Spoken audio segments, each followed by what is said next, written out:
All right. Good evening and welcome to one of many presentations hosted by the Libre Initiative. My name is Carla Sierra and I'm the director for the Libre Initiative here in the great city of El Paso, Texas. Of course, Libre strives to empower the Hispanic community, but more importantly, to work and partner with anyone to do good and no one to do harm. Today, we're joined by Jorge Martinez, the Texas Coalition Director of the Libre Initiative. Jorge is a graduate of California State University, Fresno, where he received his Bachelor of Arts degree in Communications and later earned a Master of Public Administration from California Baptist University. Jorge, thank you so much for joining us again today. Thanks for having me again, Carla. It's a pleasure to be here with you. So it's been probably about a month since we've had you on and kind of walking us through some of the state and federal legislation that's been kind of buzzing around there. So we definitely want to cover a lot of ground today. So thank you again for joining us. I'm excited to hear your insight to all these things that are going on right now. And I'd like to kick us off with just something on the federal level. So Libre has come out opposing President Biden's infrastructure bill. When I hear infrastructure and when most people hear infrastructure, we think of buildings, roads, and bridges.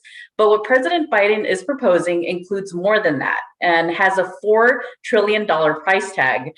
Can you please talk about what the infrastructure bill entails and how the price tag would affect our national debt and how taxpayers will also be affected? Yeah, well, the infrastructure bill is nothing short of what it says, infrastructure. It's only 6% of it actually only goes to roads and bridges, and the rest of it's really a lot of partisan wish list of stuff. Basically, it's higher taxes, and that's taxes that we're going to end up paying. It's $2 trillion actually in taxes. And you say, it brings on a massive amount of debt. The one thing I like to highlight when I'm speaking to people out in the community is that the Hispanic community is on average 10 years younger than the rest of the general population in America. And I say we have the fortunate deed here to be able to pay off that debt a lot longer because we are younger. And I just don't think that's fair. So, I mean, there's a lot into this bill, but it's going to favor, this bill actually has parts of other legislation like the ProAct in it that also favors unions. And so they're starting to pick winners and losers as far as who can get contracts and who cannot. And so what we should be doing is actually doing the opposite of this. We should be going the other way. We should keep taxes low and allow the free market to decide who the best person or business is to help with these roads and infrastructure. But the reality is a lot of it doesn't go to actually infrastructure. And I think there's been some talk of the time frame of how long it would actually take for this to be paid off by all the taxpayers. Do you know what that time frame is for that? Honestly, I don't have that in front of you, but I know I can get that information. Look, what I do know is that there's been trillions of dollars of proposed legislation in the first 100 days of the Biden administration. And it's enough for 8 years of spending in the matter of 100 days that's been proposed. That's a lot of money. And at the end of the day, it's going to be our children, our grandchildren that are going to be paying for that. It's not fair to them either. Absolutely. And for those of you that are interested in more about the infrastructure bill, Libre does have a page that you can go to and actually reach out to your legislators opposing this on our Libre Texas Facebook page. Moving on to this, we're talking about the ProAct. And so for those of you that don't know what that is, it's Protecting the Right to Organize Act, which would ban right to work nationwide. Texas is obviously a right to work state. This would essentially mean that in all 50 states, workers would be unionized and forced to pay hundreds of dollars per year to a labor union that they essentially don't want to be a part of. Workers could be fired for choosing not to pay a union. So can you talk us through a little bit why this would be bad policy for our country, but most importantly, why this would affect Hispanics? Yeah, Carla, I think you said it right. Texas is a right to work state. There's 27 states in the country that have passed that legislation. Basically, what right to work does is if you are an employer or contractor who doesn't want to be a part of a union, you cannot get fired for that. So that's what it does. Now, there's other states where don't have those laws. So if you work for a company, an organization that has a union, whether you want to be a part of it or not, you are forced to pay from your paycheck into that union. So what this legislation does is basically completely get rid of all the other states that have passed right to work laws. And the reality is that a lot of Hispanics are 1099 independent contractors. They like their flexibility, their freedom to make their own schedule, to work when they want to work, to be there for their families when they need to be there for their families. And I was talking to a couple this weekend as we were celebrating Dia del Niño, and I was asking them, well, what is it about being an independent contractor that you like? And the exact words were, I like my freedom, I like my flexibility, and the fact that I get to decide how much money I'm going to earn and when I need to be with my family and what's most important in my life. So as I brought up the ProAct to him, he was unaware of what it would do. And I explained that if it passes, that it would force independent contractors to be unionized. So they would have to join a union, pay, like you said, hundreds of dollars a year to find work. And so I mentioned that some of this legislation has also kind of been input into the infrastructure bill. This is the government choosing winners and losers. And it shouldn't be that way. So I know that many Hispanics prefer to be independent contractors, and so do many other business owners in Texas and across the country. This is going to hurt the gig economy, those who prefer to have their own schedules, because you're not going to be able to create your own schedule. Right, and would that entail workers such as folks that drive for Uber and those types of services?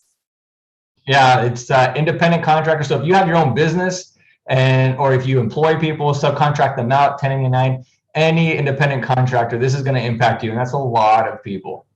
Right.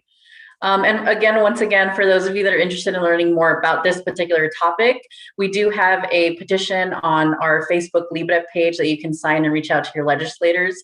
And you can also use the hashtag #VoteNoPro. So whenever you are posting something, you can certainly use that hashtag, and we'll be specifically talking about the ProAct. So moving on a little bit to immigration reform, obviously Libre is continuously working on this particular policy. So immigration reform continues to be important for Hispanics. Unfortunately, the Biden administration has done little in the first 100 days to bring forth any solutions to immigration. However, some Texas legislators introduced the Border Solutions Act of 2021. Can you share some background about the act and how it would aid in solving the current emergency at the southern border? The Libre Initiative has long been asking for a bipartisan solution to immigration, and we are actually very excited to see Senator Cornyn, along with Senator Sinema of Arizona, who's a Democrat, and even on the House side, which is Congressman Henry Cuellar, who's a Democrat, and Congressman Tony Gonzalez, Republican, introduced legislation, as you said, the Border Solutions Act of 2021. And we've come out in favor of this legislation. Why? There are many reasons. I think that the first one is it's going to create 4 new processing centers that are going to be regional. The reason being is that our system is overwhelmed. We have a lot of people coming in. So this is going to help facilitate the flow of people coming in. The other thing it's going to help us do here, or help create, is bring more judges, have more Customs Border Patrol agents and ICE agents as well to facilitate that process. And the other aspect of this is going to help with the asylum process. So if you are someone who's seeking asylum, this is going to allow you to know a lot faster whether you're going to be able to stay or if you're going to have to go. So those are the 3 areas. But what we like is that there's a bipartisan spirit here, that both Republicans and Democrats are coming to the table to offer a solution. Now, this isn't the end-all be-all bill. This is just one bill that's in the right direction where we need to go, because immigration is a really big area, big issue, and this will help us get one step closer to what we're trying to find.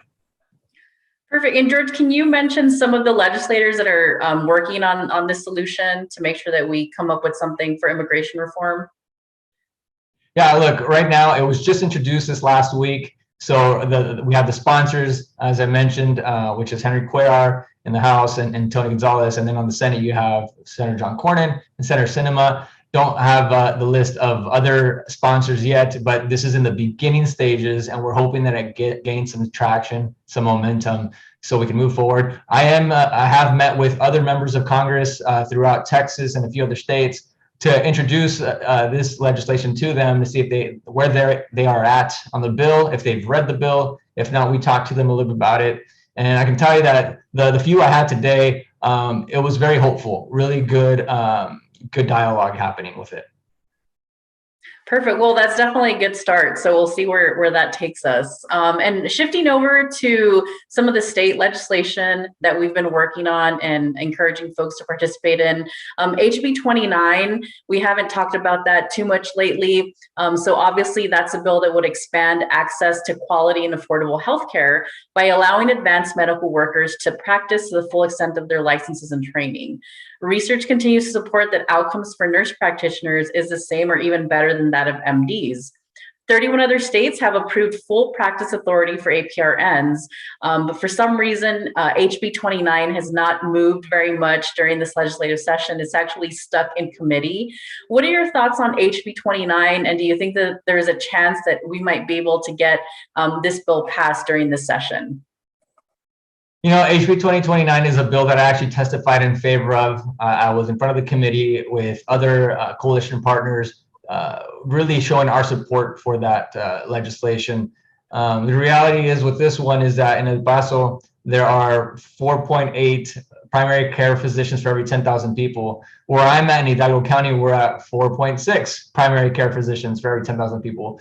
And I think that's unfair. We should have more than that. And the reality is we also have more physician assistants, more registered nurses, nurse practitioners who do see the general population. Now, I was speaking to a staffer of a certain office here at State Capitol, and they themselves had said, you know, my entire life, I don't think I've ever seen an actual doctor growing up. I see a nurse practitioner or someone else.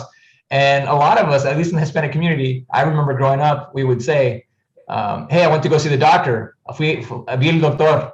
But we never actually saw the doctor. We saw someone in a white coat that wasn't the doctor. It was a nurse practitioner, a physician assistant. And the other part of this bill that I liked is that, or that we liked in general, is that these advanced practice registered nurses are already fully certified. They got all their education done. Like, they are already seeing patients. So it doesn't change that. All it does is that allows them to fully practice to the fullest extent of their education. What we saw was that when Governor Abbott relaxed the regulations because of COVID, it just allowed everyone to step up to the plate. And something I learned as we were testifying for this is that physicians, they're required to oversee practices. But most of them, and actually all of them, they don't actually monitor charts. So when a patient goes into a clinic and they see a nurse practitioner, they don't review the charts that the nurse practitioner or physician assistant is actually seeing. They don't talk to the patients. They don't do any of that. So they're paying rent to a physician who's not even around. So if this is good enough for a worldwide pandemic, it should be good enough when we're in the clear. But unfortunately, I don't think this bill is going to go past the committee. It's unfortunate. I think our biggest challenge here has been the Texas Medical Association. Right. We'll keep monitoring that, and hopefully, you know, maybe next time during the next session. But I just wanted to make sure that we made folks aware that that is certainly something that LIBDA has continued to work on. So obviously, session is still underway. We probably have a few more weeks left. But there was a pretty huge win in Texas with HB 20 over the last week, which pertains to criminal justice reform. So the House passed, this would essentially prioritize someone's risk assessment over their ability to pay. So in other words, low risk individuals would be released even if they cannot afford bail. Do you believe incorporating a risk assessment tool would aid in reforming the pretrial process? First of all, we're very happy this did pass in the House and it moves on to the Senate. You know, it's still alive.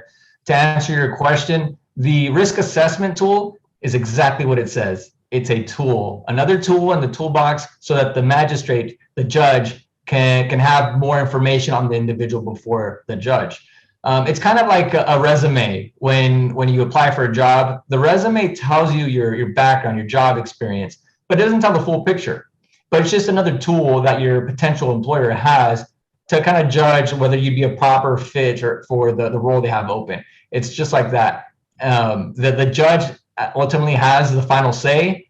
They don't have to go off of this risk assessment tool, but it's there so they have more resources if they need it. Perfect. Well, that was certainly a huge win. I know that there's been a lot of talk, not only in Texas, but all over the country about criminal justice reform. So I'm glad that, and I'm sure most people are glad that HB 20 was able to be passed in the House. So we'll see how the rest of that goes throughout session. So over the last couple of weeks, yourself and other folks from the Libre team in McAllen hosted a very successful mayoral debate. Can you share how it was received in the community, and are those opportunities also available for everyone around the state of Texas? Yeah, that was actually a really cool event. It was kind of last minute. I think we had about 2.5 days to put it together. A great creative idea from a colleague here. And then we just kind of took action, sent out letters, and we knew that we needed to get at least 2 of the candidates to confirm to this mayoral policy forum. We focused on policy, and we got all 5 candidates in McAllen to confirm this event. So we put it together. We streamed it live, so if you want to go watch it, you can. It's on our Facebook page.